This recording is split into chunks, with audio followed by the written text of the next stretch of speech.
Doing anything for the first time is pretty daunting. The memory that stands out to me most is I got my mum to come with me. I had performed and I was quite shy just before the first song. Like I did it. I can't even really remember. It sort of all went by in a blur. And then I remember like mum and I, we packed up and we went back to the car and we drove away, and I'd been counting the money that we had in this big old shopping bag. And as I tried to get out of the car, like some coins spilled onto the ground, and it was just like, oh my God. But it was all so like insane an experience, because back then when I would go out, I would take home hundreds every time. So I think the first time was maybe like $250 or something. And I keep counting the coins, like, what is happening? Like, I was used to working 6-hour shifts at a chiropractic clinic as a receptionist. And I was like, this is more than my like whole week. What am I doing? I can play music and make money like this.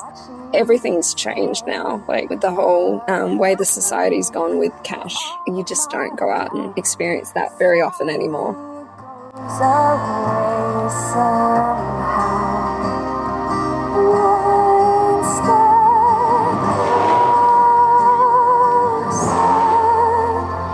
Enjoy the interactions with kids, how much they just seem to enjoy it. Adults, we get a bit more jaded, and children just can enjoy things so much easier. I love when I connect with people and give them what they need in the moment. People generally impress me with how they react when I am a stranger. There's been plenty of times when I've been out and it started raining and just random strangers have run and helped me move my gear. I have a seat and a keyboard stand. I have the keyboard, I have a microphone stand, I have a microphone cable for the microphone, cable for the keyboard. I've got 2 batteries to power my amp and my keyboard, and then the cables to connect them, plus an inverter. Then I have my keyboard case out the front, which is used as my money box. I have my box of CDs to sell, as well as with doing the YouTube videos, I take my tripod and my bag filled with my camera and my audio recorder, and then there's the trolley everything comes on.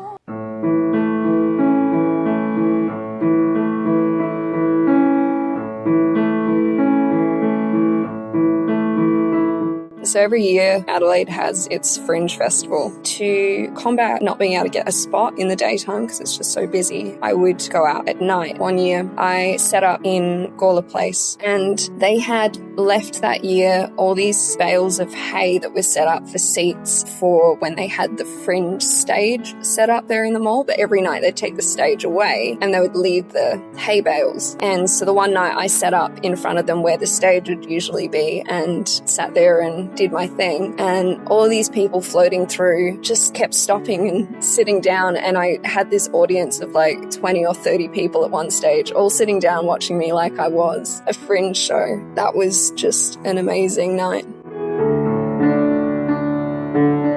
I still work one day as a bookkeeper every week, and then the rest is devoted to music.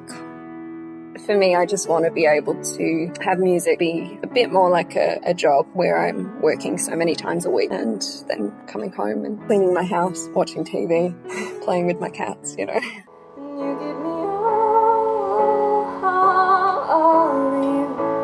Things in the industry have gotten harder and you just have to try and work with it.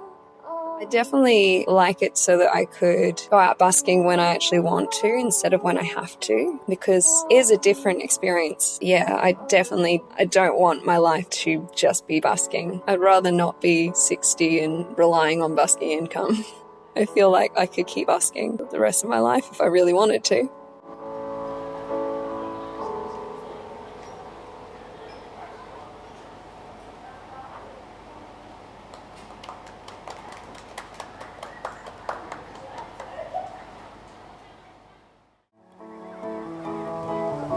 Summer comes, winter fades, here we are just the same.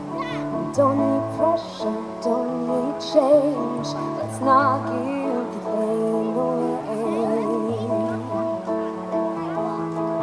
There used to be an empty space, a photograph without a face, but with your presence and your grace, everything falls into place. Just please don't say me. Piece of life, not say it back. Doesn't mean my heart stops skipping when you look at me like that. And there's no need to worry when you see just what